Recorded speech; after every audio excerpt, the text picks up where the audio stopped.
Super Kings की हार के साथ शुरुआत, हार की वजह क्या उस पर करेंगे बात। आईपीएल में आज होगा डबल हेडर्स। क्या प्रीति जिंटा की टीम किंग खान की टीम को कर पाएगी, दे पाएगी पटक। और तीसरी सबसे बड़ी न्यूज जिस पे आज होगी हमारी बात वो होगी, क्या श्रीलंका खेलेगा ICC world cup 2023 super league. तो ये तीन बड़ी खबरों के साथ हम आपकी खिदमत में एक बार फिर से खुशामदीद कहते हैं और शुरुआत करते हैं चेन्नई सुपर किंग्स और गुजरात टाइटंस के मुकाबले के साथ, जो कि आईपीएल 2023 का पहला मुकाबला था, जो कि अहमदाबाद में खेला गया रात। और इस मुकाबले में अनफॉर्चुनेटली चेन्नई सुपर किंग्स हार गया। अब इस हार की वजह क्या थी? क्या इस हार की एक वजह ये नहीं थी कि धोनी का 8 नंबर पे बल्लेबाजी करना? हालांकि धोनी की जिस तरह की एज है 41 उनकी एज है रिसेंटली, बट क्या वो इतने भी कमजोर हो गए हैं कि नंबर 8 पे बल्लेबाजी करते हैं? अगर नंबर 8 पे करते हैं तो टीम में क्यों है? ये सबसे बड़ा सवाल है। इस पर थोड़ी तफसील से बात करते हैं। फिलहाल इस मैच का थोड़ा प्रीव्यू दे दिए। टॉस था, टॉस गुजरात टाइटंस के कप्तान हार्दिक पांड्या ने जीत के बोल्ड का फैसला किया और उम्मीद थी इस मैच में ड्यू आएगा। ड्यू का कोई भी फैक्टर इफेक्ट नहीं कर पाया, आखिर तक ड्यू नहीं आया। ये बहुत अच्छी खबर थी आईपीएल के लिए। और वहां पर इस मुकाबले में पहले बैटिंग करते हुए चेन्नई सुपर किंग्स ने एक समय पे इनका स्कोर लगभग 200 के पास जा रहा था, लेकिन राशिद खान जिस चीज के लिए जाने जाते हैं वो चीज एक बार फिर से उन्होंने करके दिखाई और इस स्कोर को आगे बढ़ने नहीं दिया।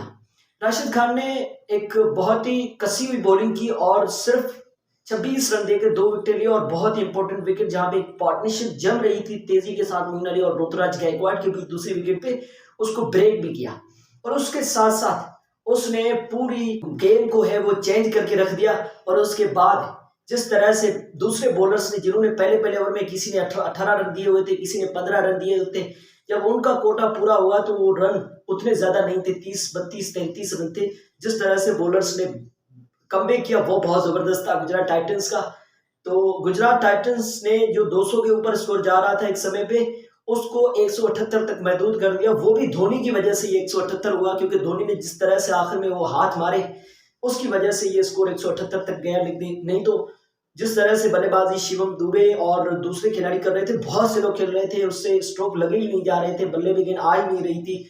और जिस तरह से वो खेल रहे थे लग नहीं रहा था कि 165 के ऊपर जाएगा। लेकिन उसके बाद 178 का टारगेट दिया। मुझे लगता था कि वो टारगेट बहुत अच्छा होगा, कहीं ना कहीं फाइटिंग हुई होगी और फाइटिंग हुई भी, क्योंकि जिस तरह से शुरुआत मिली गुजरात टाइटंस को, गुजरात टाइटंस ने शुरुआत में ही अटैक करना शुरू कर दिया। उनके दोनों ओपनर्स ने बढ़िया शुरुआत दी।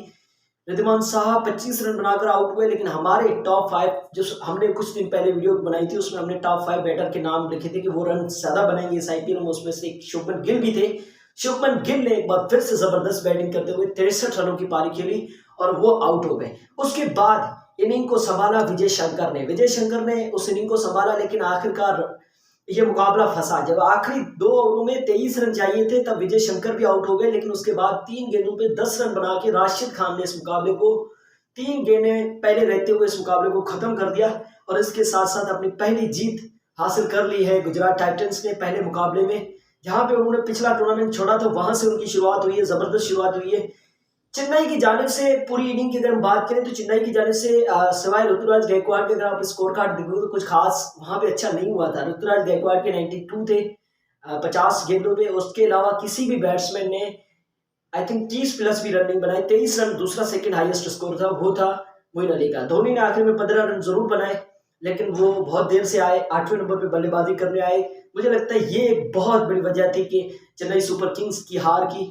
उनको आगे आना चाहिए था, शिवम दुबे से आगे आना चाहिए था। जब चौथी विकेट गिरी तो नंबर 6 पे होता है, क्योंकि 5वां नॉट आउट होता है, नंबर 6 पे आपको आना चाहिए था, बट हो गया। अब धोनी से ज्यादा इस चीज को कौन समझ सकता है। वो आए हैं नंबर 8 पे, इसके पीछे भी कोई रीजन है, और अगर कोई रीजन है तो हमें कुछ वो समझ में नहीं आया। लेकिन आखिर में आए, थोड़े अच्छे रन बनाए, केम्यू खेला छोटा सा, वो स्कोर 178 तक बचाया और फाइट देखने को मिली। मुकाबलों में एक मुकाबला है जो 3 बजे शुरू होगा, मोहाली के मैदान पे वो मुकाबला होगा।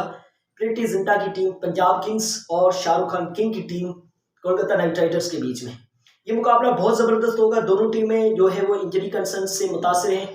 तो अगर बात करें तो पंजाब किंग्स की जॉनी बेयरस्टो वो इंजर्ड होकर बाहर हो गए हैं, और अगर कोलकाता की बात करें तो उनके कप्तान श्रेयस अय्यर इस मुकाबले में नहीं खेलते हुए नजर आएंगे, क्योंकि उनको भी इंजरी हो गई थी।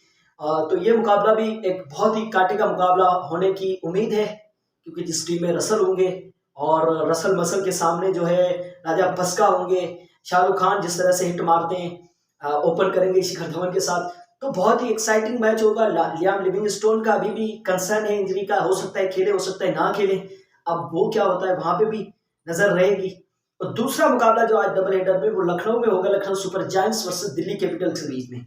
दिल्ली कैपिटल्स हालांकि इंजरी कंसर्न उनके साथ भी हैं, क्योंकि दिल्ली के कप्तान ऋषभ पंत का जिस तरह से एक्सीडेंट हुआ था उसके बाद वो इंटरनेशनल क्रिकेट से भी दूर रहे हैं और अब आईपीएल से भी वो दूर रहेंगे।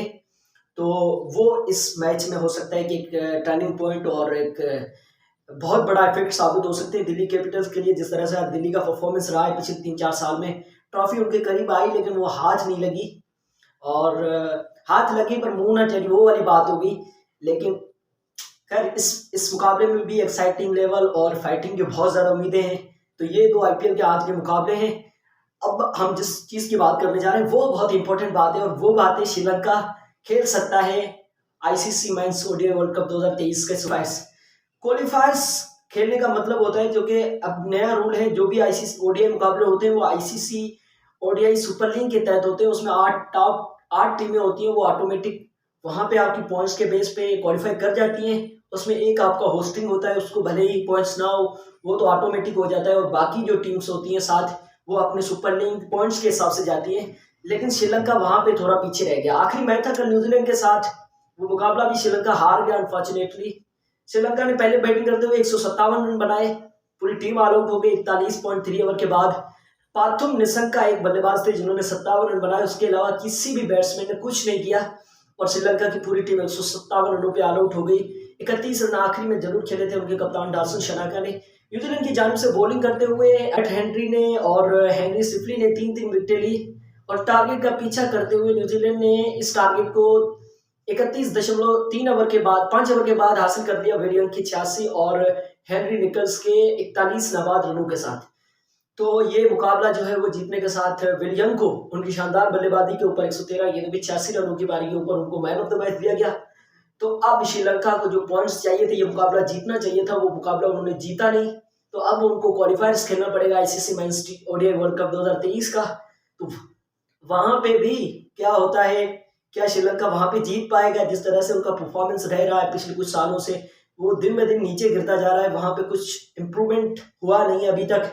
आपको ये भी याद होगा कि पिछला जो आईसीसी मेंस टी20 वर्ल्ड कप जो कि अभी ऑस्ट्रेलिया में हुआ था 2022 में, उसमें भी श्रीलंका क्वालिफायर खेला था। खैर ये श्रीलंका का मसला है, लेकिन श्रीलंका एक बहुत बड़ी टीम है, उनको क्वालिफायर खेलते हुए थोड़ा दुख महसूस होता है यार। ये वो टीम है जो वर्ल्ड कप जीतती थी, फाइट देती थी, फाइनल खेलती थी, लेकिन अब टॉप 8 जो डायरेक्ट क्वालिफाई करती है उनमें भी नाम उनका नहीं आ रहा है। अनफॉर्चुनेटली है, लेकिन है। तो श्रीलंका को उनके ऊपर काम करना चाहिए। बाकी क्या उम्मीदें हैं श्रीलंका से, क्या उम्मीदें आईपीएल से, और क्या वहां पे कुछ होगा, इस पे पल पल बदलती खबरों के साथ एक बार फिर से हम आपकी थोड़ी देर बाद आते रहेंगे। तो चैनल पे नए हैं तो चैनल को जरूर सब्सक्राइब कर दें। फेसबुक पे देख रहे हैं तो फॉलो कीजिएगा। मिलते हैं नेक्स्ट वीडियो में, तब तक के लिए दुआ में याद रखिएगा। अल्लाह हाफिज़।